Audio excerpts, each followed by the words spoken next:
Good morning, everybody, and welcome to Astro-Inklings with Janet and Tam, otherwise known as Living Astrology. Yes, sure. But today we're here to talk about the month of March. And welcome, Tam. It's good to have you with me this morning. Janet, it's always my pleasure to hang out with you. Thanks for having me. We're going to have a lot to say today if the calendar is any indication. And for those of you who are out there listening to us this morning, I posted up the calendar for you, a cheat sheet calendar, kinda, for on my Facebook page. And I think I tagged you in it too, Tam, at Energy Almanac. And of course, that's not everything that's going on for March. We just chose the biggies because the month is so big. It's packed, it's jam packed. I want to take a minute to say if you have your Energy Almanac, you can follow along by using the month at a glance page. It would be page 54. Woohoo! She even has page numbers. I love it. Virgo. Yeah, she's a Virgo. I have a Virgo moon. I have those tendencies. I like everything to be neat. Yep. And tidy, which is why this time I actually, instead of handwriting and everything, put it in Canva and did it. So we have this handy dandy. Now I went outside the box and I used a sort of different calendar, but Tam will help us along the way to make sure we can line it up with the right calendar. And next month I'll have the real calendar, the one from the almanac You're that we can such a use. rebel. Are you feeling all the Aries energy? The Aquarian I energy? I am feeling it all. And, it's been so interesting because we've had such a pile of planets in Pisces, and we still do. So, by the way, y'all, nothing's like changed there yet, right? Nope. Neptune has not yet moved into Pisces or Aries. So, we still have this Pisces load of planets, Yeah. but you can feel it, can't you? Like the anticipation Oh, of this big Aries change that's coming. And it will come in the month of March. for real, for real. Yeah. Everybody is. I think a lot of people actually are picking up on the Piscean energy currently, and Mhm. they're the compassion, the emotion, the martyrdom, like all of it. It's so big and it's so real. We're in such interesting times. It's remarkable. It is. It's really interesting. I'm not sure that I remember a time astrologically, and I'm sure there was, but I just am not remembering a time when so much energy was in Pisces at the same time. Ah, And the way that we look at the zodiac is that Aries is the first sign. So everything begins in Aries, which means that Pisces, everything ends in Pisces. So it is a time of endings that are, leading us to a new beginning. But it might not yet be clear what that is for everybody. And I think that's what's driving people emotionally kind of crazy at the time because, like, what am I doing? Where am I well going? said. Well said. Yeah. Yeah. But I promise you it will come out. It Yeah. will come together. I don't know when that will be. Likely, March, April, May. Those are the months all the way, yeah, the rest of this year. Okay, let's just say that the rest of this year will be a little crazy, but Yeah. we're here, Tam, month by month to help We are. people through it. Yep. Let's help. Yeah. And of course, March, we just jump right in. Talk about what does it say? In like a lion, out like a Sounds like lamb. I no. don't think that works this month. I think it works like in like a lion, out like a lion. Okay. We'll see. Because the month itself is just so astrologically packed, and we Yeah. begin on the 1st Yep. with Venus turning retrograde in the sign of Aries. In fact, Aries. at about 9-ish degrees, almost 10-ish degrees of in the 10th degree of Aries. And so everybody, if you have an astrology chart with you, which you should anytime you come to one of these broadcasts, have your chart there, look for Aries. Yep. And anything that you have planetary like in Aries is about to have a dump load of energy input to it during these next couple of next couple of months for sure, but in this month. So Venus retrograde occurs like every 24-ish months. Mhm. So it's not like Mercury retrograde where we're real familiar with it Mm. and we know to watch out what we're doing. So what do we need to watch out for with Venus retrograde? That becomes the question. And of interest here is that Mars just finished his retrograde this last Sunday, right? Yes. So he's now moving forward. Mhm. in a sign he's not real happy about being in. But Venus is turning retrograde in a sign that is ruled by Mars. Mhm. So you can almost sense there's going to be some frustration going on with this Venus retrograde because Mars can't get his feet really going too fast yet. Mhm. And Venus in Aries is in Mars territory. So she's not at her best there either. So we have to be very cognizant of what happens in a Venus retrograde because she rules relationships and Mm. money Mhm. and values and beauty, yeah, and harmony and peace, those kinds of things that we think of that are associated with her. And of course, all that stuff turns upside down or inside out or inward during the retrograde. Mhm. So let's talk about Venus in Aries first. Let's set that tone and then maybe we can see how the retrograde would be. So I think of her as a firebrand when she's in Aries. She's Yeah. really very, you Oh, know, outwardly busy and activated in terms of action and moving forward and things like so finances, right? If it was just Venus and Aries, this might be a time of really good financial maybe money coming in, maybe a really good time in your relationships to move forward. It could also bring up some confrontations and things that passionate. I are, think of high passion when I think of Venus and Aries. yeah, and passion, Passion. whether it's passion romantically or passion toward what you do. It really depends on where it is that Aries is in the chart. But now, when we turn her retrograde, that means those qualities turn inward. Mhm. So maybe then it becomes the search for what it is that you're passionate about. Maybe it becomes the reevaluation, values being the key word here. What is it that is? What is it that you resonate with? What are your values? Realigning your relationships. That seems to be another big theme with Venus in retrograde. Because she rules beauty, when she is retrograde, it's not a time to go out and get a new hairdo I did or that last time. 24 sh- months ago, I did that. It was a disaster. yeah, it's one of the wise things that we can talk about, that Yeah. it's not a good time for cosmetic surgery or any really kind of elective surgery. And it is not a good time to get your hair cut or to put up a new look, or start dressing differently or anything, because it just doesn't always come out the way that you expected because she rules beauty. So wait, right? I mean, if you're just getting a regular haircut, don't worry. But if you're trying to change up your look, why don't we wait until after the retrograde is over, which by the way is I think April 7th. So you've got some time. Okay. Um, but also because Venus rules our self-worth and Yes. how we see ourselves, there's a great opportunity for us to take a look inward at how it is that we see ourselves and maybe create a new or reimagine ourselves in a more worthy and confident manner. The reimagination part is the key, right? This is bold energy, but it's not really going to be the time to take the bold outward step, but maybe to do the inward bold move and set yourself up for what comes next. Prepare your soul. Prepare your inner landscape. Yeah, I actually kind of like the way that you said that. Prepare your soul for what comes next, Mm, but from a place of worthiness right. and a That's place of being, confident and, yeah. bold. And there's this pioneering spirit that's coming up anyway. So what part of that can you tap into and, make way for within yourself before it comes out? That's really perfect. Like that's like it's like the perfect setup. As much as I sort of dread this retrograde, the Venus retrograde, it really is the perfect setup as April brings all this Aries energy with Neptune moving in and all. Like it's really the perfect setup. Like God always knows way better than Janet and Tam. No, I just saying. know. It's so funny. But also, with Venus in retrograde, it sometimes gives us that opportunity to cool our jets, right? Like if we're ready to leap into something, Yep. it might be the perfect time to stop yourself and really consider, is this the best move for me?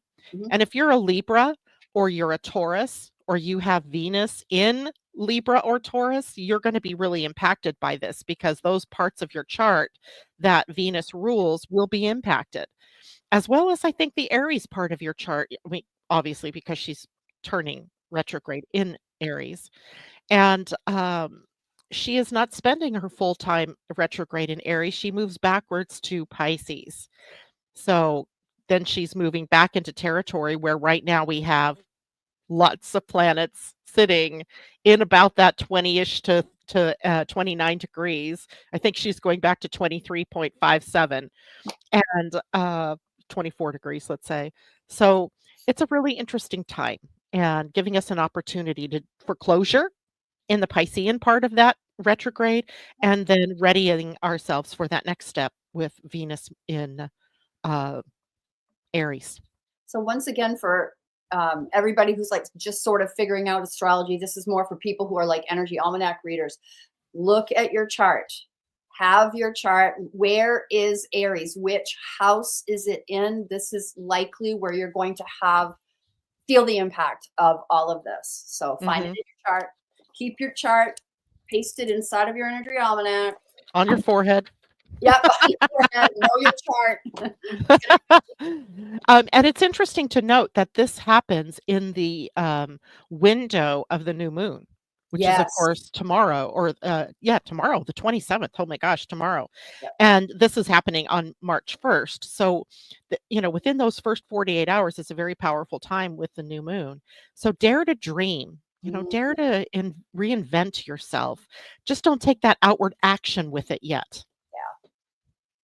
All right, then the next day, anything else you wanted to say about that one, Tam? I just want to tell you that it just connected a dot for me. This is my month where I'm doing the art for the Energy Almanac. March is my month. Aries is in my 5th house of creativity. So this should be really fun. Especially because also Mercury will retrograde in that same area Yeah. during this same period of time, which doesn't start until a little bit later. But you know what that makes me think of for you? Tell me. Go backward to previous versions of the Energy Almanac to see what of those artistic things that you did then you might want to dust off and Brilliant. reinvent and bring back. Okay.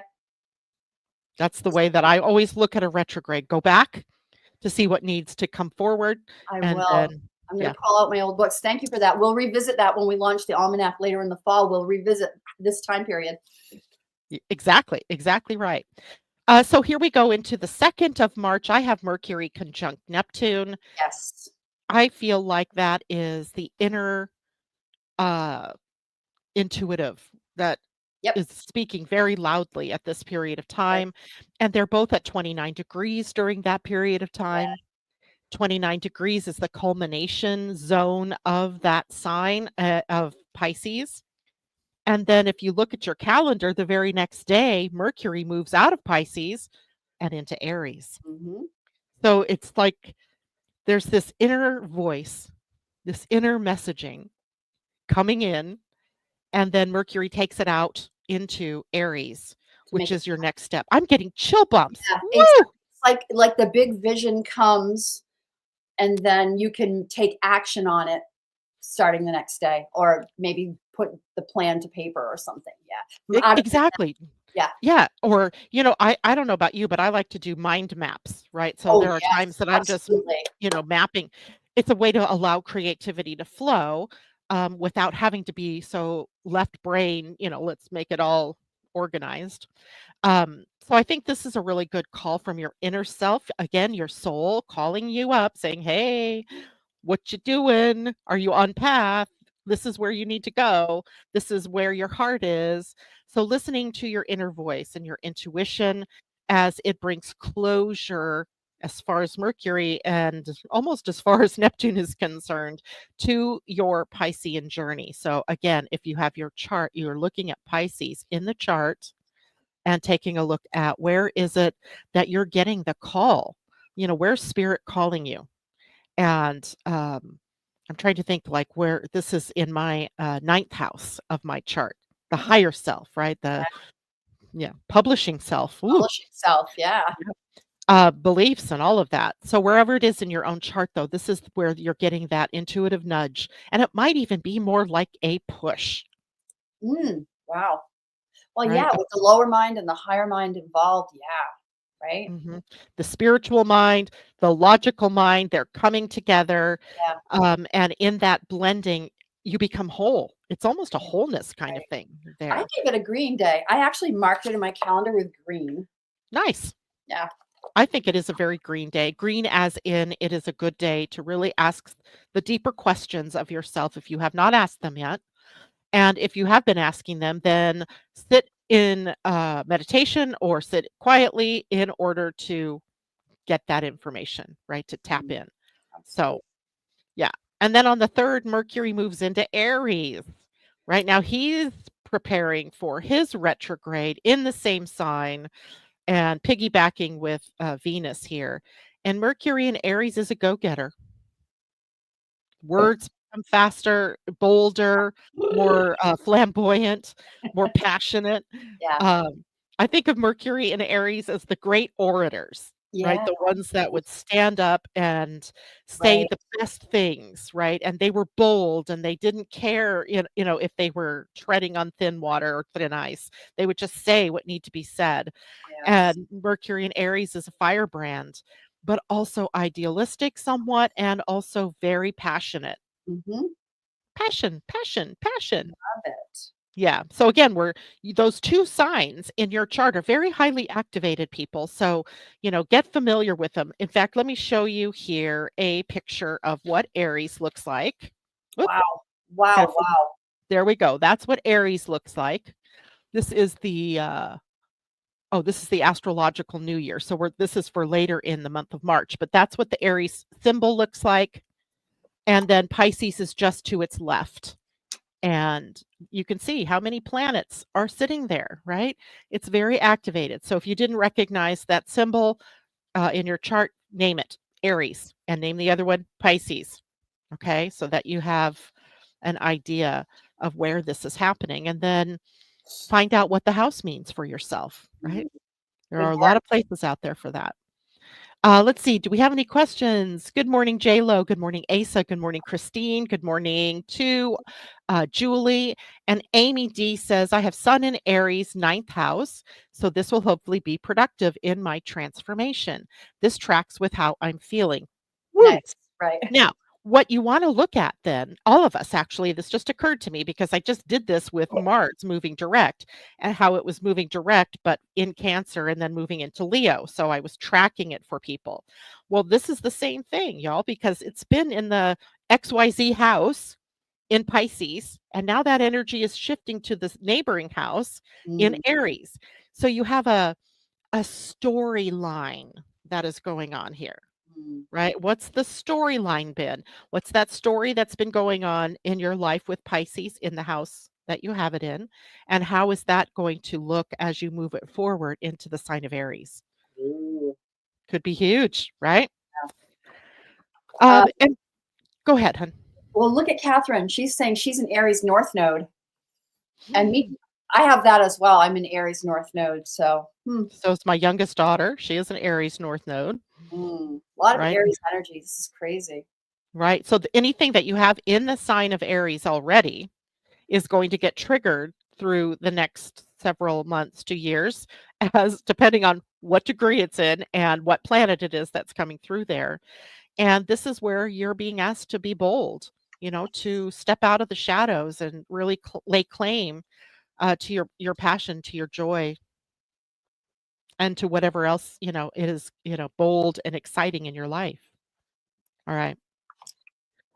Next will be Mercury conjunct Venus. Now, this is because remember they're piggybacking one another in this, and that'll be on the 11th. Was there anything between the 3rd and the 11th on your calendar you wanted to talk about? Daylight savings time, March 9th. God, I hate changing time.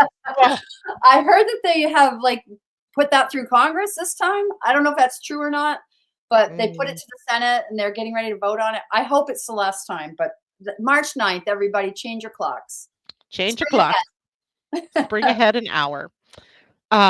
Which drives everybody nuts because then it's dark again early in the morning here. And right now I'm like, oh yes, it's starting to get light. I can get up. Yeah. Mm. I Yeah. know. Then it all gets better, but still that changeover. Especially the changeover in the midst of everything else that's going on for March, right? Hmm. It's kind of crazy. Okay, so then the 11th, Mercury conjunct Venus. So the inner planets often are in conjunction. So Mercury meets Venus once a year, sometimes twice, depending on where they are in the cycle. But this one's important, I think, because Mercury's meeting up with Venus in retrograde. Hmm. And then what, a few days later, then Mercury turns retrograde. Hmm. So here's how I'm thinking about this. So Mercury's in Aries, conjunct Venus also in Aries. And Mercury has just come from that conjunction with Neptune, maybe getting some really juicy inner guidance, Hmm. spiritual aha moments that then maybe he's depositing with Venus because he's the faster one. So he's moving into Venus. And maybe it's all about, prepare your confidence, prepare your self worth, prepare your action steps, make the plan. So like Venus whispering, I mean, excuse me, Mercury whispering to Venus, like here's the vision of who we can be. Now let's prepare. Let's prepare, right? Write the plan, Yep. write the book, it's not just about it's what am I going to communicate? How am I going to live out loud? Because I think that's another thing that we're being asked to do is to really live out loud, not in behind the scenes, not dimming your light, not dumbing things down, but really choosing to be full on out there as a player in the world. Be Nice. your good self, right? Be your good self. And that's interesting. Catherine in the chat was just saying, I've got to step into the role model mode and be less of a hermit. And this is that energy. Live out loud. Well Mhm. said. Perfectly timed, Janet. Yeah, perfect. And to your point, Catherine, as a role model hermit, it sounds like a 6'2", depending on your age, and God help me, I don't remember your birth date right now, but um, you might be in the middle part of that cycle. And if you're in the middle part of that cycle, this is where you're considering, well, what is it that I am going to be doing?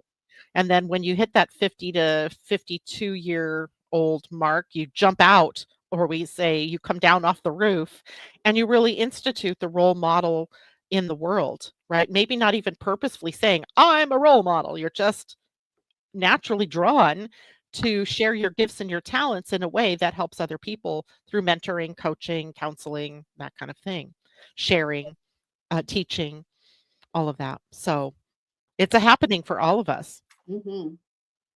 Uh, Next on my list is the full moon lunar eclipse. That's what I was going to. Yep. Would you call the Mercury conjunct Venus, would you call that a green or a red or just a neutral day? To me, it would be green because I think it's a great day for us to listen to what's shaping up on our inner world, Okay. Great. right? What's shaping up for us. I don't see it as difficult, the inner planets, but I do see it as personal. I think every one of us is going through something. Yeah. Oh, yes. Yeah. Absolutely. Aries happens to be on my 10th house, and which is the career profession house. Oh. And I have been on a search for my real true voice. Mm. You guys may think I have my real true voice, and yeah, maybe I do, but how do I get that out there? And that's been, really uppermost in my mind. So wherever it is that you have Aries in your own chart has probably been pretty much in your mind about maybe I need to change what I look like or how see myself. Maybe I need to change my financial picture. Maybe I need to change something that's in my health. It's there and you know it. It's just about connecting the dots here because if you've been thinking a lot about something, it's likely what's happening for you in this Mercury conjunct in this whole month, right? Yep. In this whole month. So, um, almost always when I do a reading, let's say with someone, and I've already done their chart, I'm looking at where's this like primary important piece, and the first thing out of their mouths will be, "I'm having problems with my health," or "I'm having problems in my relationship," and there it is, right in the chart. That's what is happening. So you probably do know. That's the cool part. Now, spring brings us, of course, this year the first eclipses of 2025. And the full moon lunar eclipse is occurring on the 14th. And Ay. It's a big one. I'm going to show a picture. I'm going to show the picture of this eclipse. So Wow. a lunar eclipse only happens at a full moon, right? Because the moon has to be eclipsed. And so we have the moon up here in the sign of Virgo, and then the sun is down here in the sign of Pisces. But if you notice, he's in good company. He has a lot of energy here, and it's almost like the moon is holding on to like the balance act for all of the Pisces Aries energy. And an eclipse is a game-changing affair. Always. Always. It Always. changes up the game somehow in some way. And wherever you have that moon, wherever Virgo is in your chart, also look at Pisces as the opposite sign, because that's where the sun is. This is the axis in which life is changing in a very big way for you. And I always think of the eclipses as like the door closes on something, Yep. but there was a window open, Yep. right? So there's something there. That axis happens to be an axis of victimization on the lower energies, victimization, martyrdom, savior, general energy, um, but also on the other side, the energy of allowing flow and creativity and imagination and high spirituality to lead and guide you through uh, your life. So the axis itself is very, very activated. So I would expect that we might all, on a collective level as well as individually, be dealing with the issues around where have I let myself become a victim? Or by contrast, where am I being the martyr? Mhm. And how can I relinquish that and go with the flow and live out my highest self, right? Live from my higher power. It's a lot. And then there's all the activation in there. It looked like there was a bunch of squares. There is, but that's to the ascendant of the chart, so it's not necessarily it's active as a chart, but not necessarily in everybody's lives because everybody's ascendant will be somewhere else. Okay. But what is highly activated is the sun and the moon are at 23 degrees 57 minutes. Yeah. Doesn't that degree sound familiar? I think I said it earlier in the broadcast about the place where where Venus will go back to Oh, direct motion, oh, right. right? Okay. So there's something extraordinarily strong about this particular lunar eclipse, and it is a degree of the zodiac that is also lit up for whatever reason that, this is at this time, this degree, almost even to the minute, being brought to our attention. Just to the left of the sun is Saturn. Saturn's at 22 degrees 19 minutes during that eclipse. On the other side is the north node. Obviously, the nodes are involved with an eclipse, and then Neptune at 29 degrees. So lot of energy, and this is a south node eclipse. So Ooh. so let's talk about that because the eclipses are either north node or south node eclipses. Mm-hmm. So the south node eclipses, of course, are going to hearken us back to the past, Mm-hmm. are going to show us maybe where we're not quite aligned with the forward momentum that we need to be aligned with. But it can also show you where you have gifts or talents that you've maybe forgotten that you had, or where you're trying to use them in an old way rather than bringing it step forward into today. So it's karmic in nature, Mm-hmm. right? Karmic. And I don't ever really think of karma as really negative, Mm-mm. but if you're noticing old patterns in your life or old,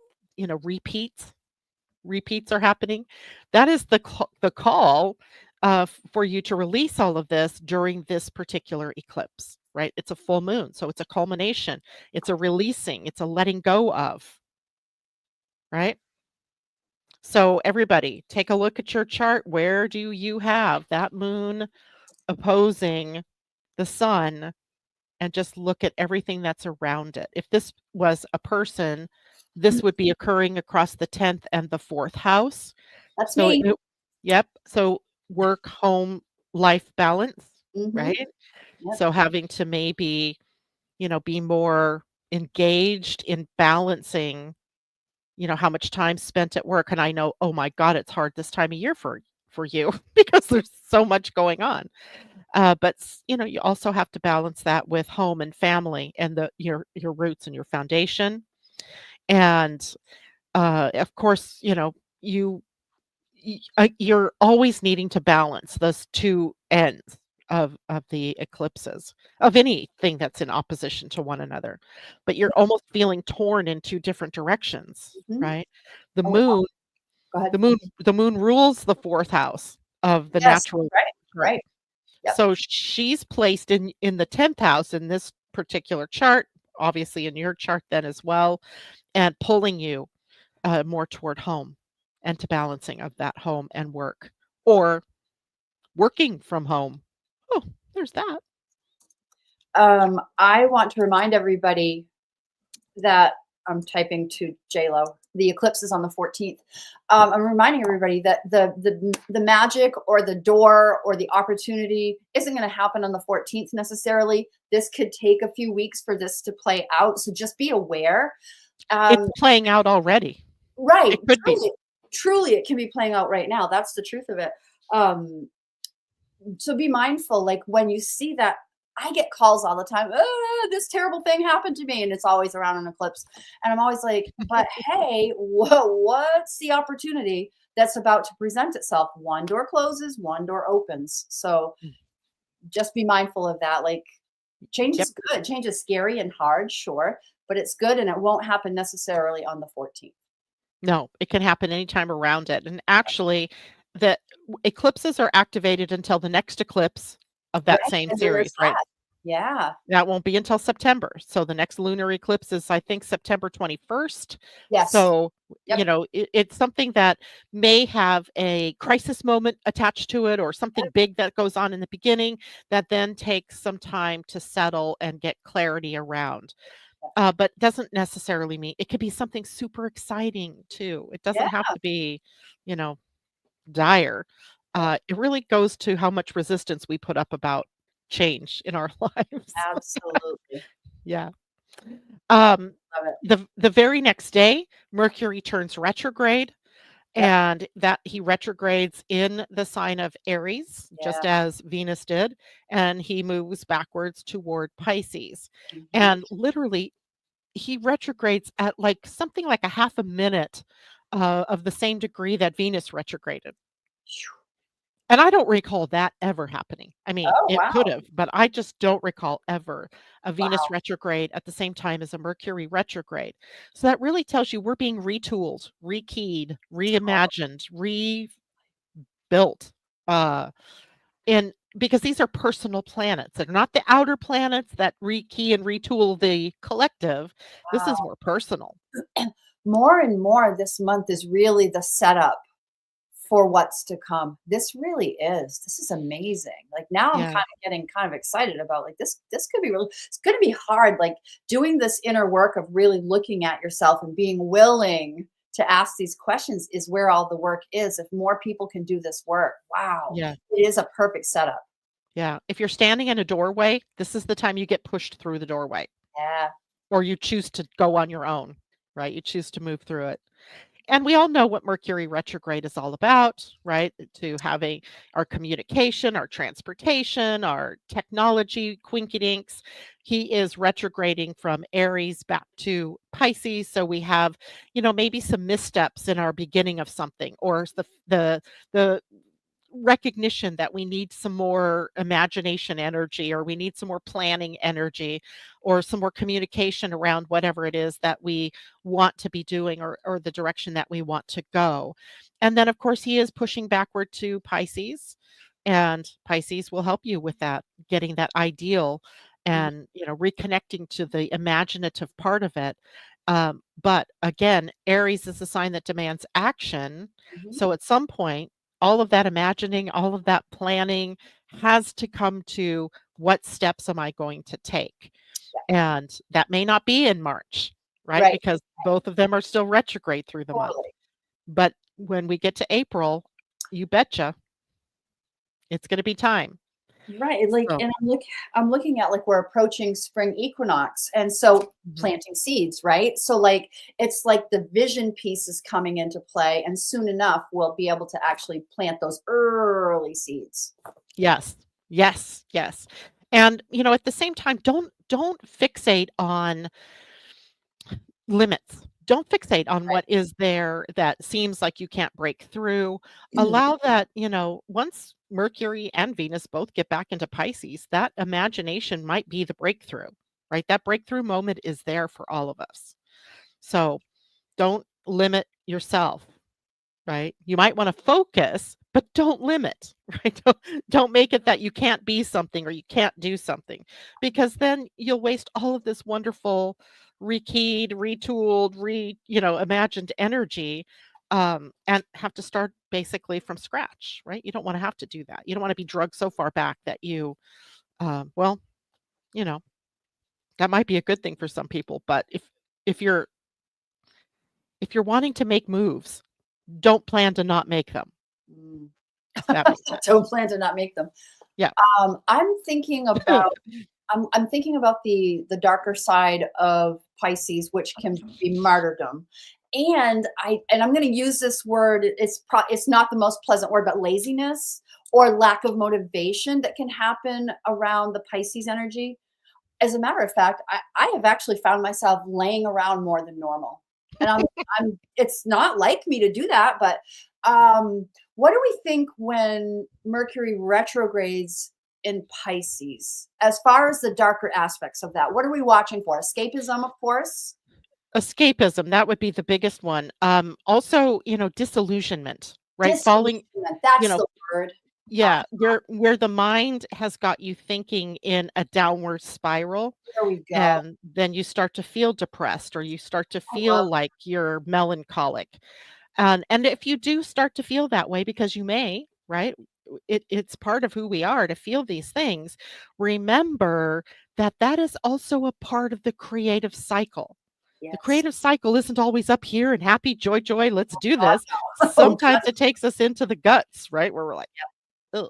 And Totally. and if you feel like laying around is the thing to do, just check in with yourself. Am I doing this as an escape mechanism, There we go. or am I truly needing to uh, set my energy, or get myself some rest so I can be re-energized? If so, then take the rest. Do it. But if it's more like escaping, oh, I can't bear to look at this, list of things I need to do, probably not the best action to take, right? So everybody will have to deal with that. It's also a time of high intuition Yeah. and dreams, Hmm. right? Dreams. Yep. Um, During even your waking life, you might tap into that dream that you had, and then it makes it hard to come back, and you're like, oh, wait, that Oh, was a dream. definitely. I Yeah. did a few of those things where I'm driving my car and then land at home, and I'm like, "Where was I? Ooh, Yeah. How did I get here? how did I get here? I don't remember." Yeah. I was watching a show last night, and I'm like, how did I get here? Like, Yeah, I don't know how I got there, but I got there. moving on. Yeah, I was like, "Yeah." So yeah, those kind of moments, I think of those sometimes as, um, unconscious moments, Mhm.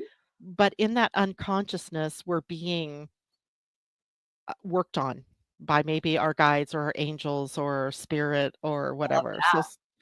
So sometimes that's where we're getting like the rekeyed type thing, reset. So but if you're finding that you're doing that a lot, there's the problem. Not if it's just happening, but yeah. If you're preferring to sit in that darkness, that is the problem. All right. So, the third week of March, we're heading into the astrological new year. We have Sun, before we get to the new year, spring equinox, we have Sun conjunct Neptune, Mhm, again at the 29th degree of mhm. Pisces. So we have this 29th degree being activated, very much so. So you really know we're coming to the end of something and we're culminating something. This is an ending. an ending of maybe epic proportions, right? In our world, Woo! in I our got the personal goosebumps. lives, right? It's big. Like how many It's big. times can something sit at 29 degrees of Pisces or yeah, 29 Pisces, which is the very last degree of the zodiac, right? It's like, okay, we're bringing it all together.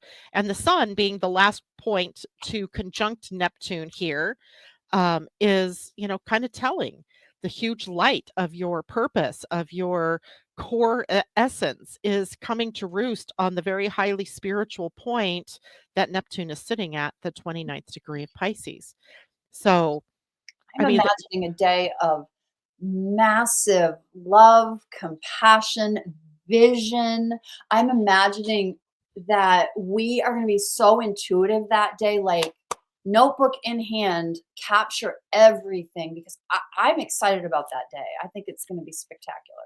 yeah, and at the same time, secrets can get exposed during this period of That's time, true, you right? know, or unconscious parts of yourself. Yep. Subconsciousness can be exposed during this period of time. Revealings. Yeah. Re Yeah, revealing, that's a great word because it is sort of revelatory, and then what do you do with it, right? Yeah. Once it's revealed and once it's uncovered, what do you do with it? Well, until it's uncovered, you can't necessarily heal it properly. Right. So it could be a sign of huge healing yet to come. Whew. Pisces is also a huge healing sign. So Yes. it's a really great. I don't know, I just feel like that day we all should be, sitting on a mountaintop, in meditation or some kind of great yoga pose, like, something I so have that that as we a can receive. Wednesday. It's a Wednesday, so block some Mhm. time Wednesday out To of be at work. Go find a place to be. I love that. Yeah, be at the edge of the water somewhere or, just, be in a place that to you feels so comforting, so safe that you can deal with anything that comes up, right? And then the next day comes and it is our hallelujah time. And this is our astrological new year, which happens to be the spring equinox if you're in the northern hemisphere and the autumnal equinox if you're in the southern hemisphere. But it is a huge day. That is when the sun comes to 0 degrees of Aries, and it is the day where all things begin again. It is the true new year where the energies are about setting goals and getting ahead and moving forward with your ideas. And I want to show the chart for that day, right? Because you can see right there the sun, and the sun is conjunct Venus in retrograde and also conjunct the Mercury in retrograde, a Oh, little further away from Chiron and Eris, but that is a busy place. But we still have a lot of Piscean energy yet to contend with Ceres, Saturn, North Node, and Neptune there. And this is our opportunity then, Tam, for us to talk about, why it is that we're changing the energy almanac to reflect the astrological new year. I'll tell a really quick story. When I first Yeah. started with the Almanac back in 2018, it was really new to me, everybody. I mean, I had followed astrology, but not at the level to sit and be the author or publisher or creator of this book. And every year I'd work on this book. Um, I was struggling in my head with it. It doesn't make sense to me because January we're planning and we're starting things, but I thought that was supposed to happen in March, and I really was very, very frustrated. And I thought I was broken. I was not understanding this information, so clearly I must be broken. And then eventually over time, realizing the full cycle and Aries being the first sign and ending in Pisces, and Pisces, we wrap things up. It made sense to me, but then I have this book that's calendar year, January to December, through December. When Janet decided to partner with me in the Energy Almanac this year, she goes, Tam, it really is. Why don't we do it? Why don't we make the leap and make the book begin at the equinox in March and end on the last day in March? And so for the 2026-2027 book, that's exactly what we're going to do. Janet, I'm going to let you take over and tell about the bridge book. Yeah. So in order to do this, right, because all of you have a book now that ends December of 2025 with the expectation that you're going to have a book that begins January 2026. But if we're holding off until March for the printed book, we have produced a mini book, if you will, a bridge book that will be digital and will include January, February, and March up until the 19th, I believe it is, which Yes. for 2026 is the last day of the year. So it'll be a little strange because Yep. those first 3 months of the Gregorian calendar year are going to be their own little book. Yep. And that way we catch up. And starting in March of 2026, we have a full year from March 20th, 2026 until March 19th, 2027. And that aligns us then spectacularly with the natural rhythms and cycles that the year goes through, right? It's never really made sense to me that January 1st was a new year day, right? What does that say? Yeah, 3/20/26 to 3/19/27. That will be the book that looks the hard copy book. That will look, yeah. And yeah, but there will be a digital copy available for everyone who purchases the book, um, that will contain those first 3 months just so we can catch up. So it's a 15-month cycle that we've just written for, and Yeah. boy, don't we feel it, Tam. Yes, we do. We just one slight thing is that anybody who wants that digital 3 months worth of content, if you've never bought an energy almanac, you're going to get it for free anyway. We're going to give it away across the board, across Amazon, my site, Janet's site, the almanac site. Everybody's going to get a copy of it who wants to see if they like the way we write for the energy almanac. That's great. Yeah. And the question that we had to ask ourselves is, why does this shift really make sense? And it just aligns us with those cosmic rhythms, right? The cosmic Because rhythms, we're living with them and not against them. And the astrological year helps us to be more intuitive, I think, right? We're intuitively guided by the energies. And it's probably, in the end, more accurate in terms of forecasting and so forth because we're aligned with the energy and not against it. So, we have this, seamless flow for predictions and so forth. And every year I draw up, as I just showed you, a chart for the astrological year anyway, mhm. because it gives us key insights into what is the energy of the year going to be about.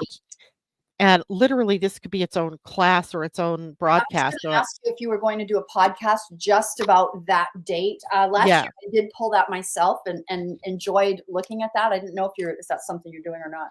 yeah. In the context of one of my broadcasts, I will definitely pull this out because as I look at this chart, which I set for Washington, D.C., because it's the capital of the country that I live in.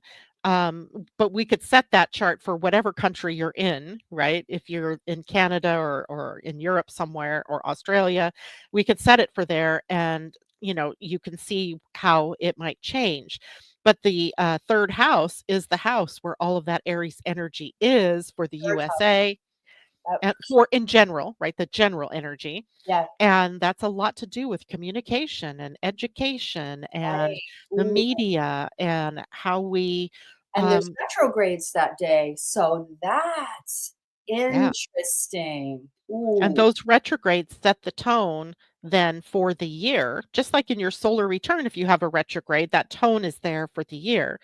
Even once it turns forward, you might still be contending with some of the retrograde issues. So it could be a relearning. It could be a new communication, a different or looking at old communications through new lens, right? Looking at values through a new lens. Um, there's a lot of good really potential in this There really this year. is. Mm, But I think it's why most astrologers have said this is the year of change and transformation, totally. and it's going to be chaotic. It's just chaotic. Yep. And here that to me is chaotic because we're not one mind, Not right? yet. Not We're yet.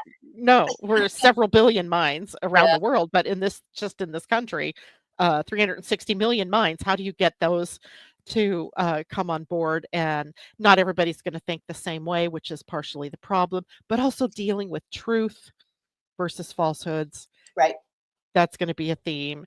AI, another big thing I think that this year holds as you look at this chart. Artificial intelligence and what does that mean for all of us as we go into the future.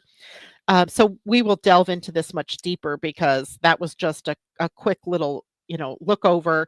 The moon in a chart such as what I'm talking about would represent the people. And the people, the moon is in Sagittarius. So like we're on an adventure, perhaps, an adventure of epic proportions I this love year. it. I can't wait to dig into that Still, chart. yeah. So we'll dig into that more. And then, how are we doing out there? Any questions, people talking about Yep. that we need to answer? I've kind of been, and Pam was just asking about, is the almanac done by zodiac signs? It's not done by zodiac signs. It's general astrology that suits everybody. Mundane astrology would be a better way to say it. Yep, Yeah. exactly. Now, later in the week after we hit the spring equinox, we have Venus conjunct the Sun. That always kind of signals the halfway point of the retrograde for any planet, inner planet especially.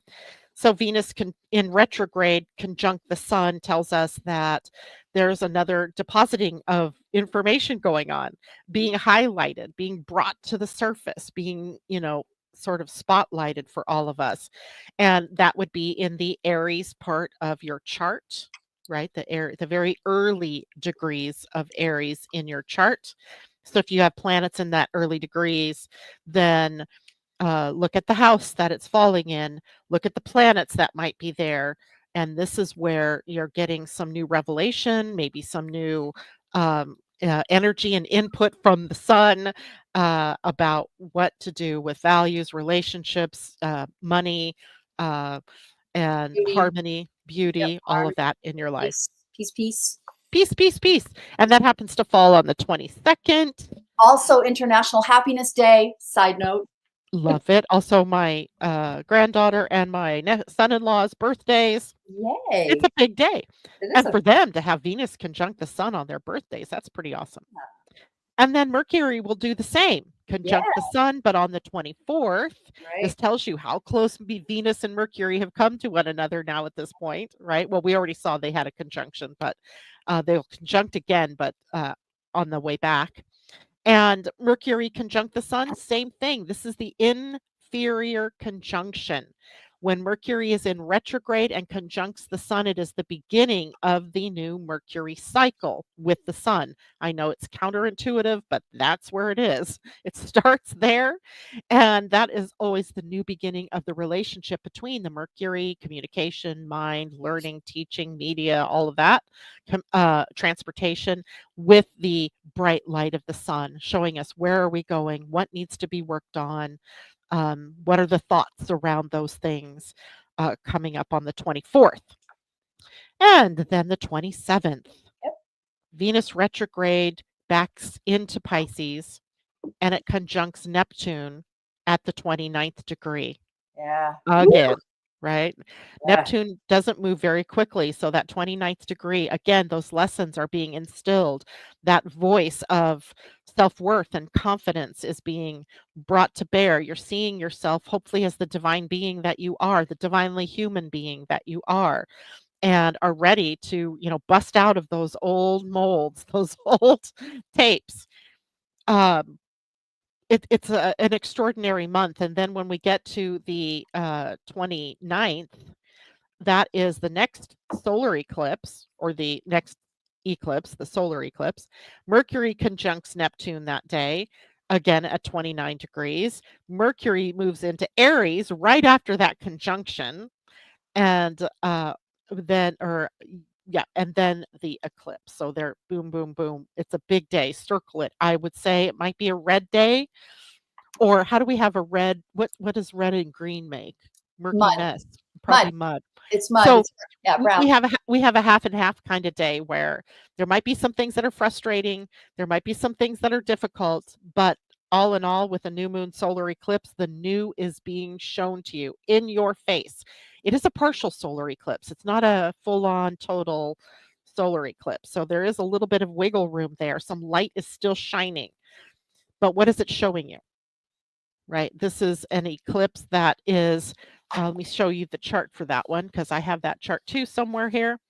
The new moon. Here we go. Oh, yes, I have to show you this because you're going to just choke on this one. Ugh. Oh Look my at that. word. The Wow. orange is Aries, and that is where the solar eclipse is. The yellow is still Pisces, where we're still dealing with Saturn, North Node, Oh, and Venus by that time is back into Pisces, and Neptune is in Pisces still. And then on the day of that new moon, we have the planet Mercury in retrograde at 0 degrees, another karmic degree or an anaretic degree. The part of fortune is there, which I don't usually put in there, but there it was. The ascendant of this particular chart, the sun, the moon, Chiron, and Eris, all in what in the chart for the country is the second house. No, the first house, excuse me, first house, a new beginning, a new personality, a new identity. Interesting new moon. So wherever that new moon is in your chart, it is the first new moon of the year, of the astrological year, right? It just started on the 29th or on the 20th, excuse me, and on the 29th, we have the first new moon, which is a jacked up new moon because it's a solar eclipse. And there is a huge new doorway portal opening for everybody in their lives to move in a new direction, a by new the way, Aries direction. by the Mhm. way, jacked up new moon is very technical. It's astrological language. Don't use that on your own. And Very now technical. it's a lot. It's so exciting. Like when you were holding up the moon chart, from my perspective, it literally looks like a gigantic arrow Mm, that's pointing yeah, across the chart to like, look, you start right here. This is the new version of you, and it's like pointing it is. at And so cool. yeah, yeah. This is so interesting because as I'm really looking and breaking this down, which I really didn't yet, the Black Moon Lilith is also holding an inconjunct with both Neptune and Mercury that day as she moves into 0 degrees of Scorpio. So we'll have to take some time as we go through that day. Oh, Lilith. Yeah, because it's going to be needing to be broken down, I think, a little bit more. All right, so after we get past the eclipse, we come to the day that That we've been day. looking at for 2 years probably, Here it and comes, everybody. Drum and roll. Neptune moves into Aries on the 30th. Finally, 0 degrees Aries, and he's only there for a couple of months before he retrogrades back out of there, and we won't see him again in Aries until 2026. But take a note, right? I would have my journal out every day for the days that Neptune is there because you're going to get hints about what his journey through Aries is going to bring us over the next 14 years because he's slow. He doesn't move fast. Um, I remember back in, I think it was 2011 when he moved into the sign of Pisces. That was the day of the big earthquake in Japan. And we had the whole Fukushima blah blah blah and yowza, that was amazing. And then the flood, right? The tsunami. And I'm not saying that we have that level of crazy coming, but you just never know with those outer planets because their job is to change up the collective, to open up a pathway to what is new and exciting in terms of the evolution of humanity or the earth or the cosmos, not just you as an individual. So it's a big day. And Neptune in Aries, well, let's see. Well, last time Neptune moved into Aries was the day after the Civil War began in the Mm, USA. Now, I'm mm, not saying again that things never really repeat exactly. right. They just don't. But think about, what is boldly being changed in our world, whether we like it or not, right? Sometimes these things, Neptune, it's out of our hands. It's happening, right? And he will be there for a while and then retrograde back into Pisces, finishing that transit. And we'll talk about, more about dates and so forth. But, we're already at the end of the hour here. amazingly enough. And but again, keep notes. I love to do that because then I can go back later and say, "Oh, this is what we were being shown back then." And when we get to 2026, I think we already just did that date, wasn't it April something or January 26th um, What of did we do? 2026? We were just, looking at dates again Oh, yes. Yeah, yeah. about retrogrades and so forth. So I think that retrograde ends in January, so we'll have time to go back a little bit, kind of reevaluate the Piscean themes and set the sail for Aries. Really quickly, because you're talking about taking notes, I do my note taking right inside the almanac, right under the weekly prediction. There's plenty of space for you to capture everything. hmm Plus, do your oracle readings for the month, all of that. And so, under the predictions, there are a couple of lines indeed that you can take notes. Yeah. Yeah. Ooh, I'm so excited. This is the perfect setup. And that's how I'm gonna remember it. It's the perfect setup. And honestly, like when we do these podcasts, it's so much information. You have to figure out like what do I want to pay attention to. And for me, like I'm encapsulating in it the this month is a setup for what's going to come. So hmm do your big internal work. This is the perfect time for that, Yep. these retrogrades. Find Pisces in your chart, Aries in your chart, Virgo only because that's where one of the eclipses is. Yeah. And, see if you can't distill the story out of that chart. What is going on in those areas of your life? That will help you, orient to what your next steps might be. And you can always consult an astrologer. Hello. That's Yeah. why we're here. Get your Um, reading. Take a look at what does this mean for me? Yeah. And especially if you're feeling anxious about it, or if there's something that but you can't quite lay your finger on what it is, astrology is very helpful that way. So It is. we stand ready. Oh, sh Um, I have a Virgo at 0 degrees, I see. Ooh, ooh, ooh. yeah, but the eclipse wasn't at 0, it was at 23.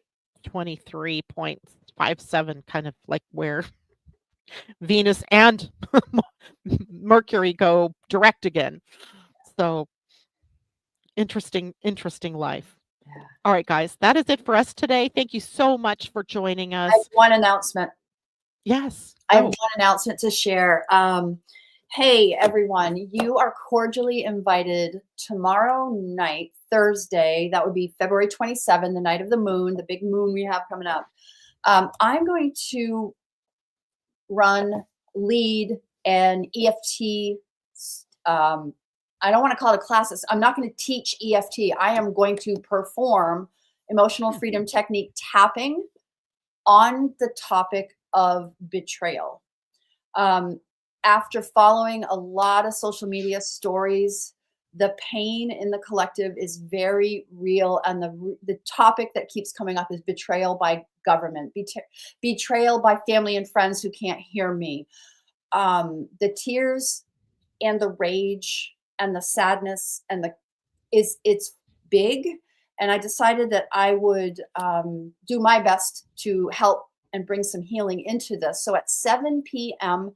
Eastern time on my YouTube channel. So you will go to YouTube, you can type in my name, you should be able to bring me up there, but it's actually the Tamra, Tamra the Tamra V. Jenna, if you don't mind popping that in, at 7 p.m. Eastern time. I'm going to take all the time we need to get through the sadness, the tears, the disappointment, the betrayal, the abandonment of our government against Did, us. did you say the Tamra V At the Tamra V. Yep. at? I hope you'll join me, and I hope you'll tell your friends. If you were to go to my Facebook page, you will see where I did a really long uh, Facebook Live to explain why I'm doing this. I got a little emotional. Pardon me. I do have my heart on my sleeve quite often. Uh, find the live stream, share it to your friends and family, and everybody's invited. And the more people that do EFT tapping together, the more powerful it becomes, and make a ripple effect out into the world. And if you just need to feel better right now, I promise you, I will fill your cup. Oh gosh, try again. The Tamra V. Oh, because you said at the Yes, sorry, I Tamra didn't hear V. you well. My mistake. At the Tamra V on YouTube. There you go. Thank you for correcting that. No, Perfect. not a problem. Well, that sounds like a really good thing to do, but you know what's interesting about that is that I got lots of calls and lots of text messages from people going, "What's wrong with Tam?" And What's I wrong? didn't get it. I was like, "Well, what ho is they were talking about betrayal, and who betrayed her?" And I'm like, "Well, I don't know, but Yeah. but it must be something really interesting. I just didn't have time to go track it down. So thank you for sharing that. Yes. Um, and Welcome. this is on her YouTube My channel, Kayla YouTube or station. Christine. Correct. Yeah. Yeah. Yep. At 7 p.m. tomorrow evening, um, East Coast time. East Coast time. That's right. And just find me on Facebook and friend me if you want to, and I can get you the link that way as well. But Yeah. I'm going to make it pretty prominent through today and tomorrow so everybody can easily access the link. Yeah. And I'm showing at the Tamra V. Yep. Okay. And that's it. All right, guys. Thanks so much for joining us Great today. show. Let's just be ready for March. Get your running shoes on. Yeah. Let's Yeah. do it. All right. Take care. Thanks, Tam. Thank you, Janet. Bye.